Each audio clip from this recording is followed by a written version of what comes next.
Easy recipe വീഡിയോസിൽ രണ്ടാമത്തെ ആയിട്ടാണ് എന്നത്. ഇതൊരു സ്മൂത്തി തന്നെയാണ്. ഇതൊരു റിച്ച് ആയിട്ടുള്ളൊരു സ്മൂത്തിയാണ്. നമ്മളിവിടെ എടുക്കുന്നത് ഒരു അവക്കാഡോ ആണ്. ഇതിനെ കട്ട് ചെയ്യാനൊക്കെ നമ്മൾ കുറേ യൂട്യൂബ് വീഡിയോ നോക്കി പഠിച്ചത് കേട്ടോ. ഭയങ്കര സാറ്റിസ്ഫൈങ് ആയിട്ടൊരു സംഭവമാണ്. അത് ചെറിയ പീസായിട്ട് കട്ട് ചെയ്തിട്ട് പിന്നെ ഇതിൻ്റെ ഒരു കൂട്ടിനായിട്ട് നമ്മളൊരു ആപ്പിൾ കൂടെ കട്ട് ചെയ്തെടുക്കുന്നുണ്ട്. അപ്പോൾ നമ്മൾ 2 പേർക്കുള്ള സ്മൂത്തിയാണ് പ്രിപ്പയർ ചെയ്യുന്നത്. ഈ 2 ഐറ്റം റെഡി ആയി കഴിഞ്ഞാൽ പിന്നെ നമ്മൾ പഴയ പരിപാടി തന്നെ മിക്സർ ജാറിലോട്ട് 1 ഗ്ലാസ് പാലൊഴിച്ചിട്ട് അതിലോട്ട് ഈ ഒരു ഐറ്റംസ് വരിവരിയായിട്ട് ഇട്ട് കൊടുക്കുക.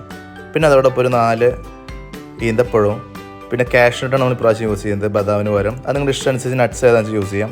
അത് നെക്സ്റ്റ് കുറച്ച് ഹണി കൂടെ ആഡ് ചെയ്തിട്ട് ഒന്ന് ബ്ലെൻഡ് ചെയ്തെടുക്കുക. അപ്പോഴാണ് പണി വാളിയത്. ഈ സംഭവം നല്ല കയ്പുണ്ട്.